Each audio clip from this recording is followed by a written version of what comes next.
into all other, repurposing that into other kinds of content as well. Right. Fantastical. Well, thank you. I will remind you, we have a Q&A down in the bottom right. If you have any questions for the panelists or myself as we go along, we can certainly answer those. Looking to have about half an hour of panel discussion here, a little bit of Q&A after that. If we can, you can ask anonymously or publicly. It's up to you. So I do want to kick it off with Frankie, and I'll start this with a backup to our practice session. In our practice session, part of my thesis statement was the fact that even highly technical companies selling into the life sciences can get, podcasts and video and other type of emerging content done relatively inexpensively. And Frankie rightfully said time out, and let's think about the triangle here: time, cost, and quality. So I'd love to turn it over to you to dive a little bit deeper into that. Can we truly get high quality stuff done, fast and cost effectively, or is there always a bit of a trade-off there? Yeah, it's a very pertinent point. I think have you got the slide just whilst I'm talking? So it's the good, fast, cheap Venn diagram, or a triangle, depending on how you see it.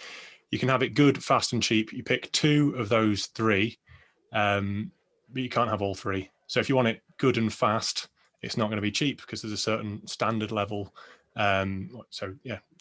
Quality and time. So good and fast. There's a certain standard level and a premium attached to anybody who you're outsourcing to, because they're obviously known for their work and the quality is their sort of seal of approval. If you want it good and cheap, it's not going to be fast, because in order to get that level of quality, you might have to outsource to maybe elsewhere, India or the Philippines or wherever, somewhere where the cost of labor is lower. So the cost of producing your goods is lower. And if you want fast and cheap, then I wouldn't even go there, because we talk about how much content there is available. We talk about not another 300-word blog post. The non-negotiable has to be the quality of your content. Don't just add to the noise. We've got to really separate the signal from the noise. There was in fact, I've dug out a book, a great book for you by Hans Rosling, which is called Factfulness. If you're into your sort of Stephen Levitt and your Malcolm Gladwell, your sort of behavioral, social, freakonomics kind of books, then that is a great read. There's two graphs in there that I want to highlight. One is, the whole premise of the book is the fact that the world is a better place than it was 10, 20, 30 years ago, despite what you'll hear in the media. So news, invariably over-reporting on the bad stuff and under-reporting on the good news. And one of the graphs was, the amount of music that's being created nowadays has gone up like an exponential curve. So you've got, I think it's about 6.5 million tracks being produced on an annual basis. Whereas you look 50 years ago, that might have been 650 tracks on an annual basis. But because the barriers to entry are so much lower, anybody with an Apple, anybody with a laptop, Apple basically pride themselves on that for the creators, is their latest slogan going around. So anybody can create anybody's a musician. Similarly, the other graph that was really interesting from it was scientific journalism, or scientific publishing and articles. There's around 2.5 million scientific articles being produced every year. And you look at that 100 years ago, there might have only been 250 scientific articles being produced. So again, it's an exponential curve. And where this fits in with us is that between music creation and really academic scientific journal writing, we're probably a bit closer to the scientific side in terms of science communication and being able to communicate messages to a psychoms audience, or for sales and marketing people in science. So how do we go above and beyond to not just add to the noise? That's the real challenge here. And it's why we're here today. It's how do you add multimedia into that blog post to make it more than just a 300-word blog post? You add in, you can add in your slide decks, you can add in, for instance, I know, Chris, you were speaking to a chap from ResearchGate recently. He it's really hard to make, to do a good survey. So he'd done 1,200 scientists and researchers. I know we've done one on a smaller scale to marketing managers, but there's around 120 of them. in order to actually come up with a good narrative and a good story, it's challenging and it's not easy to do. So, but from the survey, we've created slide shares, podcasts, blog pieces, social media posts, clipped up the podcast, clipped up the webinars into videos and 1 minute salient points. And then we'll use those to re-optimize pieces from sort of 4 and 5 years ago. We won't just use it in one piece. So yeah, but that's probably a pretty roundabout way of talking about how important the quality is. But hopefully that kicks us off. That makes an awful lot of sense. So you talked there about audio, you talked there about video and other pieces. That's not something that everyone necessarily has in-house or can do themselves, but certainly someone like Brian here can.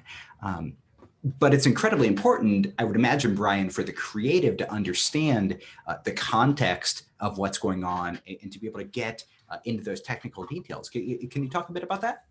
Yeah, and I want to point out what Frankie mentioned, which was interesting. It's, I've come from a television background, so I've worked up into that past 10, 20 years where that volume of content has really expanded. And you guys are saying it in your industries, and we're seeing it too, where it used to require a lot of access to technology and money to get something produced, and now it's quite a bit easier to produce something. And of course, I don't want to just harp on the problems that we're having, because it's a challenge. It's not a problem.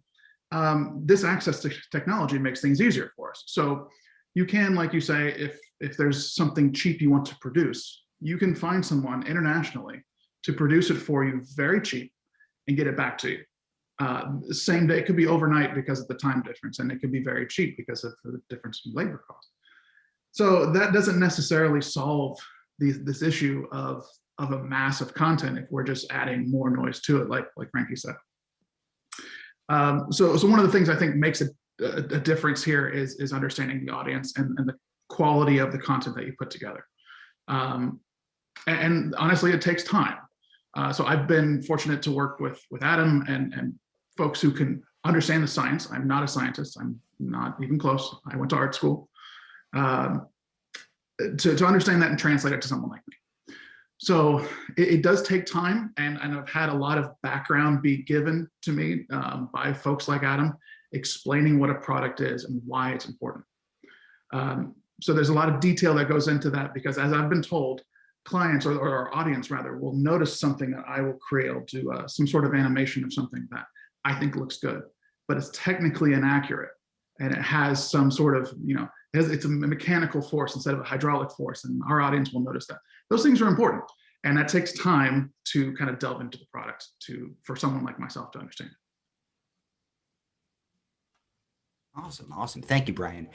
So going over to the incomparable Chris Connor, as per Dale, how can we cross that chasm of getting the technical piece accurate, but also still being able to tell that story in an emerging medium, an audio medium, a video medium that's still going to engage an audience? Yeah. So whenever I do any sort of a project, whether it's for work or anything else, I go back to a couple questions. So what's the goal? What are we trying to have happen? And 2, who's the audience that needs to be influenced about this? And then thinking about where you are in the funnel, for example, and aiming your content that way. So, top of the funnel, more broad stuff, bottom of the funnel, maybe more technical details. But I try to make it engaging by, and honestly, a little bit easier to do by making it more conversational. So figuring out, going back to the audience, what do they need to know? And it's not about your product. It's about them and what are their problems. So trying to address those with a story. And honestly, people just like your audience are the best people to talk to engage your audience. So what does that research look like? How do you go and find those folks who are just like your audience? Yeah, that's a good one. So for me, I rely on my clients or whoever to find the people that they need to talk to. They might be people that their salespeople are talking to, right? You know, for my own business, it's the same thing. A lot of networking on LinkedIn. I meet people, I get to know them. I go, oh, you have a story and you have something we've never talked about before. Let's have a conversation about that. But if it's a client, for example, you know, they say, hey, we've got this person, they're doing a certain type of work. The rest of our audience needs to know about this. And I think it's not, you know, an unfamiliar idea to people in life sciences that there are thought leaders in lots of areas, scientists who are well known. People want to know how they're doing things, and they're just generally interested in what's new, what's going on, how did they get to, you know, where they are, whether it's scientifically or career-wise or whatever. Awesome. Awesome. So going back to Frankie here, would love to hear a little bit more about analyzing results. Right? We've talked about this a lot, you know, whether it be on social, whether it be in an analytics suite or anywhere in there, when you're producing audio content, video content, whatever it happens to be, how can you tell if it really hits? Yeah, it's again another great question. So one thing that we use as a company is an OKR system, which I think a lot of like Netflix and Spotify use that. So objectives and key results. For podcasts, it could be downloads, listens. I think they're your obvious ones. But for me, it goes beyond that. I will, because as we say, we'll chop the podcast up into lots of little bits. And then use it to optimize existing parts. So you type in sales and marketing of scientific equipment or selling science or anything like that. Hopefully we come up first. But they're the kind of things that, you know, I'd have written that piece maybe 3-4 years ago, and we're still ranking #1 for it. So when I came on with Laura Haldane actually from SciLeads, we did another one about selling science, or, you know, selling to scientists. Lots of that podcast was relevant and pertinent to pieces I wrote years ago. So I'll go back and like update those pieces, and then that you're able to then use your analytics tool to measure that. So whether that's direct traffic or organic traffic landing on the page, you can measure that. Yeah, you just basically at the start of the year, I'd say have an agreed set of metrics that you say, right, these are the metrics that we're measuring, because it is, you know, you can be sort of paralysis by analysis if you try and measure absolutely everything. So if you say, right, we want to measure direct traffic, we want to measure organic traffic to the site, maybe social referral traffic, that's always a higher quality for us, particularly from LinkedIn, where the time on page is actually a lot higher. But it's because we're spending a lot of time and sharing that within our networks. So yeah, I'd say decide on what your metrics are and then stick to them, because it can be, there's so much you can measure. I think it's you want to decide on a few key metrics. Awesome. So you mentioned social there, and this is something that we had dived into again in the past. How important is social selling? How important is putting new and different types of content onto those networks?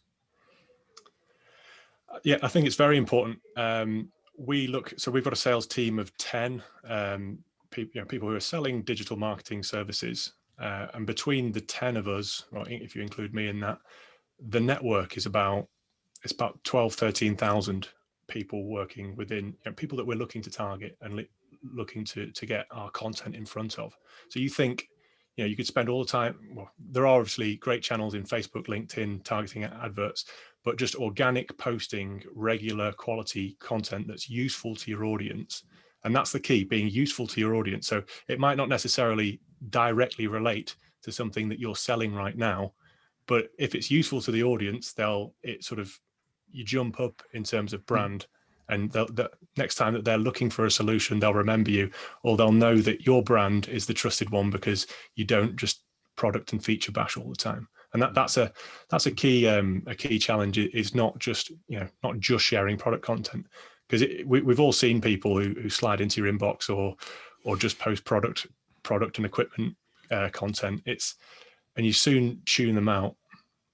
So it's how can you help people? And invariably, what Chris was saying, what you were all saying before, how do we tell stories around the problems and issues that that your target market are having? Mm-hmm. Awesome. Awesome. If I can add to that just real quick, that's something that someone like myself, I consider myself an outsider to this group, I really did not understand before I jumped into this. And Frankie and Chris, you mentioned something earlier about the audience is already curious about these things. They want to keep up. This is news to them. This is their news feed in their industry. This is not necessarily advertising, although it serves that same purpose. So someone like myself would be very keen on advertising to someone, but that's not necessarily the goal here. It's to provide relevant content. It needs to be relevant, it needs to be accurate, but it's not just about a pick up the phone and call now type thing, which is what a lot of us are thinking. So it's a shift from a creative point of view. I have a friend who's been on my podcast, and he would say, advertising is the price you pay for being boring. So if you're not creating other relevant content, you're going to rely on advertising, and which is not to say that there's not a place, to put out ads, but like the product and feature bashing that Frankie mentioned, that's down the road. Like, let's create content that brings people in, that makes them say, I need to hear from you every time you put something out because it's so good. Interesting. And Chris, why can a podcast be that type of relevant engagement? How does it connect on a deeper level? I think you'll hear this from almost every podcaster you might talk to, is that you really get to feel like you know someone. So even on a brand level, if you have a consistent host, you're creating an affinity for that person's voice and that person's style and the stories that they tell. And I think the magic of podcasting, there's a couple of things. One, it's good for long form content like text can be, but it has more of an engaging vibe to it like a video can, but you don't have to be locked to a screen. So you can do it while you're doing other things. And I think the really important thing for that is, in our industry, everybody's busy. You're getting interrupted by emails and phone calls and so on. But if you are riding your bike, washing your dishes, mowing the lawn, and listening to a podcast, you have time to actually absorb what you're hearing and think about it. And I think it sticks with you a little bit more. But really, it's that feeling of a personal connection, which is, honestly, it's stunning when I go places and people say, I know you from your podcast, and I've never met them before. Yeah. Interesting. I'm not Oprah. Well, not yet. Not yet. So Brian, how does that translate over into video? Because I know you do a lot of very short form, very snackable content. How does that grab people? I think the problem is not necessarily communicating an idea to someone, because these things are very technical. We're not necessarily trying to educate our audience on how things work, but we may need help making them more concise. And that's where we have to get a little bit creative. These people, they already know what it is that you're talking about. So you don't have to go into those details, but there's usually a better way to flow a story around something, a problem, a solution, something technical or not technical. There are ways you can make it more creative, and there are ways that you can, dare I say, even make it entertaining. That is not the first goal, but that it does help it stick in people's mind. There are reasons why. There are all these sorts of rules of design. There are reasons why they exist. It's because it grabs people's attention and helps them remember them. So from my point of view, I'll look to make things a little bit more creative and interesting. A lot of the times I'll suggest something that wasn't necessarily in the brief. And I've been fortunate to have clients that are very open to those things, because you don't want to just go in with something stuck in your mind in your brief and expect that to be executed. So I've been fortunate to be able to kind of give some creative approaches to things.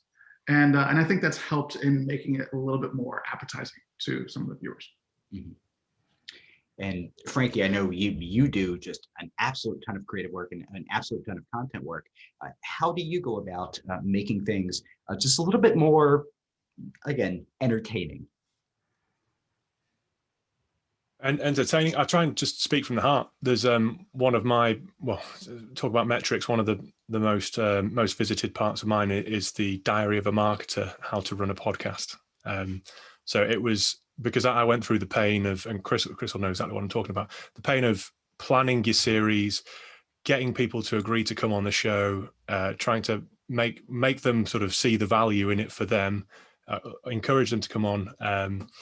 And then recording it, giving them the questions, working with them to make sure that the content is up to scratch and that they feel comfortable. There's so much behind the scenes work that goes into it. Then you get into the editing and the post-production, and then that takes, it can take a considerable amount of time. And you want to put the finishing touches on it, and you want to be proud of it. I'd say, going back to the good, fast, cheap, you want to put your name on it. It has to be of a certain quality. I think if you're not willing to put your name on it, then you shouldn't be creating it. But yeah, so that kind of storytelling as to how I went through the process of setting up and creating a podcast, and then not just having an MP3 file by the end of it, but getting it into Spotify, into Apple Music, into all the different podcast players. And because there's a lot of little steps to it, and that's a real pain in the backside, basically, to get all those steps done and to jump through all those hoops. But that kind of stuff that's from the heart, and these are the pains that I've gone through, that's the stuff that resonates with people. So storytelling from the heart. Mm-hmm. Interesting. So I will remind the audience again, you have the Q&A over on the right-hand side. You can go ahead and ask questions of any of our inimitable, I pronounce it correctly that way, panelists here. With that, I'll turn back to Frankie, and just a top of mind question.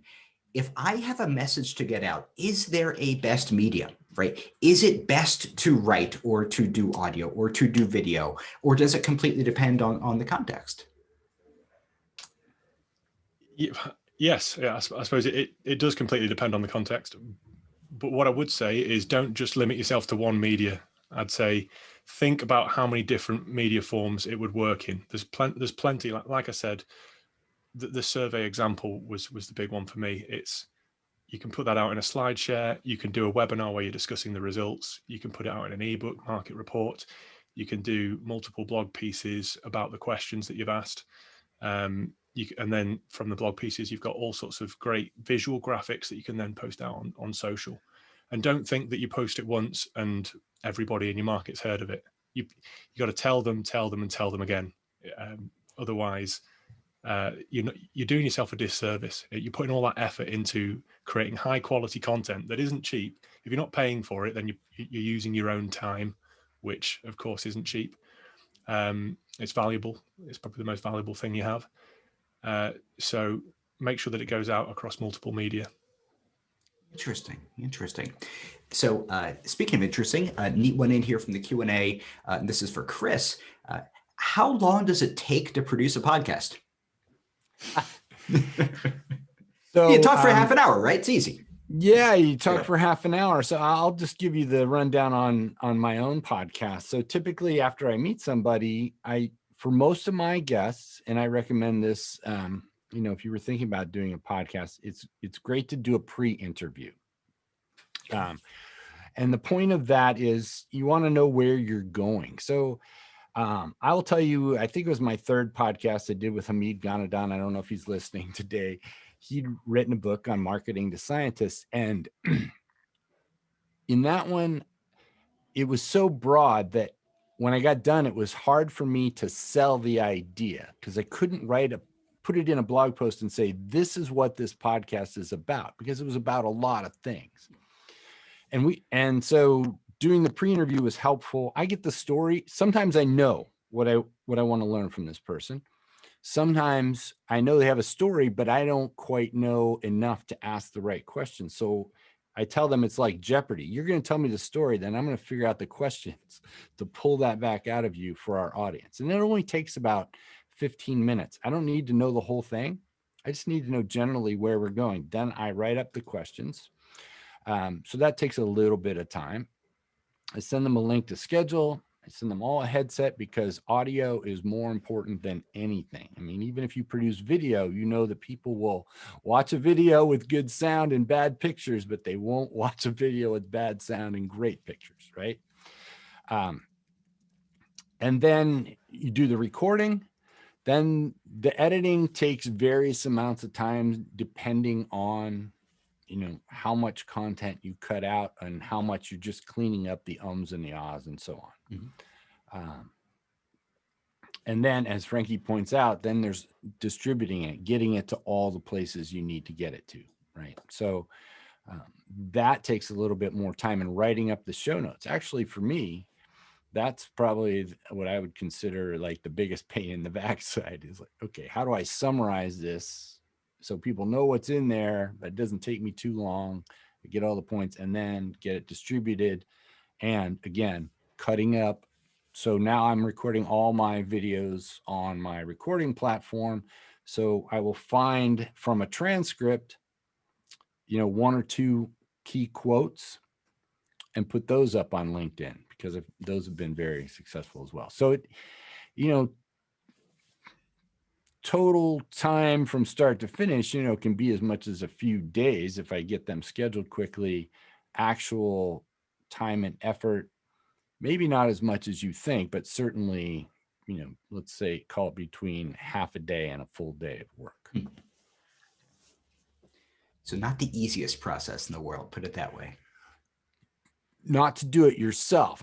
You know, I do want people to understand that comparing a podcast, if you want to make content easy, compare it to asking a subject matter expert to sit down with a blank screen in front of them and tell a good story. And because they feel like, oh, this has to be perfect, it's written, whatever. Whereas if you ask them the questions, they'll talk your ear off and then you edit it.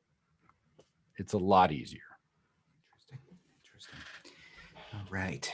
So speaking of blank screens, this is something that Brian, you and I have gone back and forth with many times. Can you talk about the creative brief and what you as the creative need to get your job done? Sure. I think there's 2 sides to that. And I think one is what you guys are thinking. And then 2 is what I'll be thinking primarily, and I'll basically just explain it. It's you have your story. You have all your technical details of things you want to say.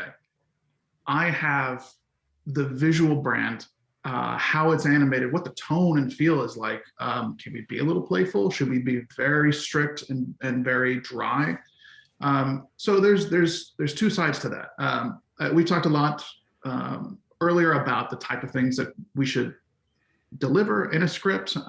We talked about like knowing the background of the product, explaining what it is and what it does and why it's important, those sort of things. And then the script itself.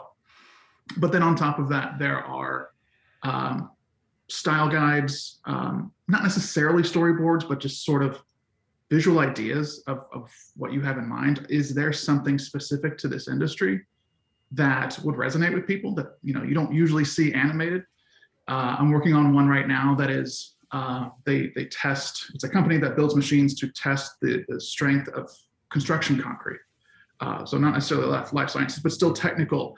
And, you know, they loved seeing the animated machine because it was something they had spent a lot of time on in real life, and to see it kind of done in a creative way, they really liked. So we spent a lot of time on, you know, how quickly the needle should rise and how quickly it falls back down and how the concrete crumbles and all sorts of stuff. So yeah, those are the 2 sides to what I would like. And sometimes the creative side is forgotten. When we're thinking of is the big picture, which is good. But I also love to have any sort of collateral, any sort of examples, or previous project style guides that have been done in the past. Is there a format that we as marketers, we as sales folks should give to a creative, you know, left and right? How do we best block it out for you? I love that. I love a good 2-column script with visual, or rather a script on the left, so whatever's being read, and then visuals on the right, and you know, lined up with each other. That really helps, because sometimes you'll be writing something that is perfect and it's exactly what needs to be said, But then you go and fill out the right-hand side column about what should be shown during this time. Even though you're not the one animating it, you kind of need to give directions of what that content is, and you can't think of anything because it's not really something that can be illustrated very well. So that may inform your script. You may have to go back and kind of restructure things so that you can think of how you're going to illustrate it. Those things are super helpful when they're in two columns. Yeah. Awesome. So Frankie, how do you break down that divide when you're going from one media to another? Sorry. In scripting, you're talking about, or your creative process? Scripting, or just going from your brain to the paper to the screen? Yeah. So, well, I basically deal with the internal marketing that Azo Network puts out to our audience. So, and as you can imagine, in lots of businesses, and I'm sure this is the same, ideas come flying left, right, and center. Just you get an email, a Teams message, you get Salesforce, people just pinging you with ideas. So, focusing on what to do is often the biggest part of the challenge. It's you can be sent 100 ideas, and you can do all of them poorly, or you can focus on doing 20 of them, to a high level that you're willing to put your name on. So that quality comes into it again. If it makes it onto our Trello board, we use Trello for just sort of like the calendar and planning. So if it makes it onto Trello, then we're in business. We know that it's an idea that's got legs. That's where we put all the creative information, as much information as possible for delegating it to whoever's doing the task. So again, like Chris said before, always start off with an aim and an audience and what you're trying to achieve. And then, Trello serves as a beautiful, like an extension of my own internal RAM in terms of being able to just take it out of my busy brain and just pop it on there and delegate it and give it to somebody else so that they can own the whole process. Interesting. Chris, how do you keep everything straight? Two things: Calendly and Evernote. That's it. Honestly, I schedule things in Calendly. So I send people a link, goes on my calendar, so I don't have to think about it again. And then, for example, in those pre-interviews, I figure out the questions, lives in there. Then when it's time for the actual recording, I pull up those notes a little bit beforehand. I review them so I have it fresh in my head where we're going, and that's it. But that Calendly and Evernote are essentially my entire project management system. Yeah, I just echo that. I think they're so important. These kind of tools now that you have, you'd be foolish not to use them, because like we say, it's not just the external comms, it's all the internal comms and all the emails that you get. I think it's incredibly important that we use tools like Calendly, Evernote, Trello, Monday.com, whatever it is, whatever your tool is, make it work and get everything through a strict process, because otherwise you'll just drown. And in a world where there's so much noise out there, you've really got to focus and sharpen what your focus is. Mm-hmm. Interesting. So one thing I'm seeing come up here a lot in the chat is cost, right? And at the end of the day, we're all interested in money, right? If someone were to DIY, let's start with audio content, do they need $1,000 to get running, $10,000 to get running? What's a mic? What's the headset? How does this all get going? And Frankie, I'll throw it to you first because you're on screen. Yep. Well, I've written a blog post about it, about how to set up your own podcast. So, decent audio equipment. I've got a H6 Zoom audio processing system. I can't remember what the mic is, but reasonable microphone. Headphones are always good because it separates the input and output. It gives you no feedback. And just even like a pair of in-ear headphones that everybody's got at home, that's better than just using your laptop. I'd say that always recommend that to your guests. There's decent software out there, Reaper, and there's another one that we used in terms of editing your podcast. And then it's maybe £40, I think it was for me to get onto Acast. And then it's just your time, and it's how you streamline your process from there on in. So it, for a couple of maybe $400 or $500, you can get the necessary kit to get set up and do it yourself. But then of course you've got to you've got to learn all the steps. And there's about 50 steps 50 hoops to jump through in order to come up with a decent end product. And Chris, they can certainly use a professional as well, can't they? Yeah. So the hardware and the software for creating a podcast is relatively inexpensive, as you say. You can get great mics for under $100. You can send a headset to every one of your guests for $25. I mean, I think that's not going to dent anybody's marketing budget. The software is reasonable. The audio hosting costs are less than $100 a year, or maybe slightly over that, but certainly not $200 a year. So the capital costs are pretty low. But if, then editing is the thing that would take the time of you or someone on your team, and all the other things around it, distribution and so on. And that's really what you're paying for. But still, I tell my clients, you could do a podcast for a whole year for the price of a hosted webinar. Interesting. How about video, Brian? I mean, certainly hiring a videographer is not cheap, but a whole heck of a lot better than me trying to do it myself. Yeah, that's true. I mean, no offense, but I'm sure you could do a great job. But there is something to trying your hand at it, and if you don't quite hit the mark, what impression does that leave when you've got really robotic animation happening? So yeah, in those cases, we've talked about software is cheap. Adobe Creative Cloud is $100 a month. It's never been easier to start, but you're paying for the time. You're paying for someone's time and experience. I spend a lot of time in animation, working on smooth motion and all the details that you never really notice, which kills me because I put a lot of time into stuff like that. You don't notice it necessarily, but you get the right feel from it. You get the feel of the motion being succinct and professional. And so that's what you're paying for when you hire someone for it. There are websites, I'm sure you've seen Fiverr or websites where you can hire someone from Portugal to do your work for you, and you get it back the next day, and it's great. It's not necessarily the quality you're looking for, because there's a lot more that goes into understanding the topic, like we've talked about today. But it is surprising that you can get a relatively short 20-second, 30-second animation just to start a topic with your client. Just say, hey, this is a new thing. What do you think about this? This is interesting. It's not really going to break the bank. You'd be surprised.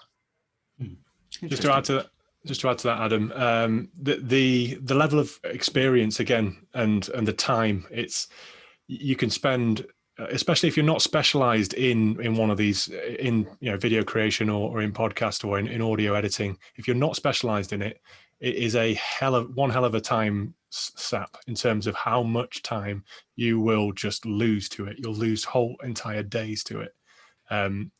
Whereas really you could outsource it to Chris or Brian, and they'd have it back to you within a set time period that they're comfortable of doing, and the quality is going to be there.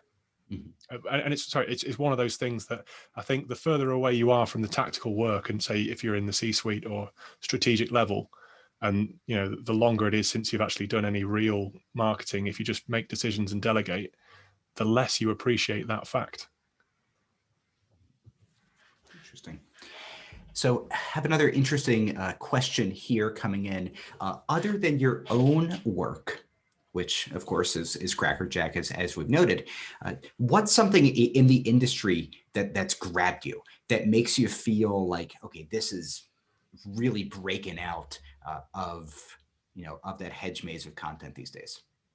So Chris, let's go to you here. Oh my gosh. So I haven't seen, honestly, I haven't looked that much lately. So I'm not keeping on top of all the other things that are going on. What stands out to me is kind of what I consider the bar for video in life sciences is the PCR song. So I'm going to give a shout out to Tyler Kay, who produced that several years ago, but still, it's probably still getting tweets today from undergraduates who just discovered this thing. So that's what kind of breaks through. I mean, that was super creative on every level. and very entertaining, and made a name for Biorad in a segment where they weren't previously involved. How about you, Frankie? What have you seen in the last, call it, 2-5 years that's grabbed you? Yeah, there's a company called Brooker who make all types of analytical instrumentation. I'm talking to the right audience. You all know who Brooker is. So I saw it was the NMR department of Brooker, and it was they hosted a little mini site, a microsite for a product launch, and obviously it's very hard to create that sort of in-person feel of content. But there was a lady who walked out on a green screen, and I only knew it because I sort of work specifically with our video teams. But I was like, is that a green screen? I wasn't quite sure. She walked around the product, which is a huge NMR machine, big. It's like 10 foot, maybe 20 foot tall. Walked around it, and then it was cut with like audience shots, people clapping, and sort of like, it was almost like an Apple product launch. And I thought, well, that's pretty cool, considering that nobody's been able to go anywhere and do anything for the last 12 months. And they've churned out that as a really quality piece of content. And around that, they had lots of mini pieces of content and pre-recorded like presentations and videos and all sorts. But this was almost the keynote, if you like. And it almost, in a world where we've been sat at home in our basements for the whole year, that made me feel something. It made me feel like I was actually at an event, which was impressive. Cool. So one more from the chat here. We promised 45 minutes. We promise we won't take too much more of your time. But working at a life sciences company, Frankie, we get bogged down in details, right? In webinar and other forms of content. How do you balance the weeds, right? The details with the overarching message to actually engage folks? How do you balance it? I suppose you start like bigger picture. I find that a blog post can go on and on and on and on, especially if you're running transcriptions of podcasts, for instance. I would never do the whole podcast, because that'd come back at 8,000 words. I always try and get it down to sort of a 2,000 word summary, where it's summarizing the points, where you remove all the hesitations, all of the I thinks, I wills, all of those kind of words that can go, because we don't speak the same as we write or read or write. I think customer experience, I think, comes into it. So being able to sort of like table of contents with hyperlinks that get you to the bit. If there's a particular bit about creating a podcast that someone's interested in, then why not take them straight there? If they're only interested in the post production and editing, then offer them that link right at the start, and they'll go down to the bottom. And then from there, you can collapsible concertinas, and when it comes to user experience, you can have multiple videos that preload or lazy load, and they can consume it in a video format or in an audio wave snippet. Really lends itself nicely to it. In fact, I just shared one with you there. I think all of those techniques are employed in that Diary of a Marketer piece. But I think bigger picture, and then zoning in on the details, and allowing people to skim through it. I'd say make sure it's formatted well, and then because people do sort of skim read, and make sure that it has those H2s, H3s in place. Awesome. So Brian, you're actually more constrained than that usually. I mean, typically you're looking at 60, 75, 90 seconds to get in and get out. How do you draw that balance between the big picture engaging message and the minutia? Yeah, a lot of that will come on the creative brief side and knowing what it is that you want to target. But for me, it's knowing the audience, just for the same reasons we talked about earlier. Knowing what they know already that you don't need to explain. I don't need to go into the details of what this abbreviation means, because I don't know it, but everyone else that I'm talking to does. So you can skip by the things quickly that we're all established. Here's the problem we're having. Don't you hate it when this happens? What about this? Try it this way. This is why this is different. Give us a call. That sort of quick bouncing over point to point will help you get to the point faster. Awesome. And Chris, I think the question for you is, how do you keep your guests from diving so deep into what they know so well? You have so many SMEs on. Editing.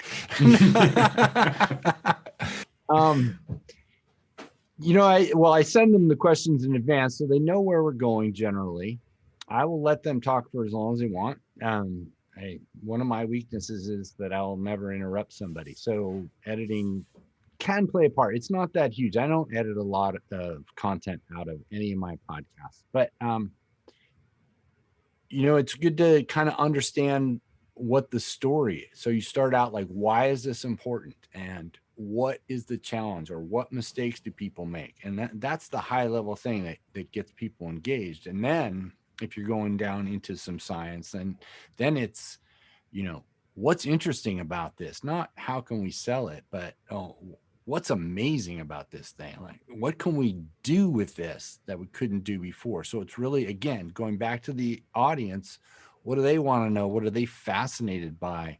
Not what does our product do, and getting into numbers or things like that. Well, fantastic. Well, I think that is a pretty gosh darn good note to wrap up on. I want to thank our panelists here, Brian Drink, Frankie Barker, Chris Connor. I want to thank all of the attendees for some pretty great questions. Really nice engagement here. So thanks all. We will be in touch with a recording from SAMPS here in a couple of days. We have a lot more programming going on. I want to recommend that you head over to samps.org to see what's coming down the pike. Get on the mailing list if you're not there already. We have 2 or 3 big old pieces coming out every month. So we'd love to see you there again. Thank you so much, and have a great rest of your day and rest of your week. Thanks, guys. Yeah, thank you all. See ya.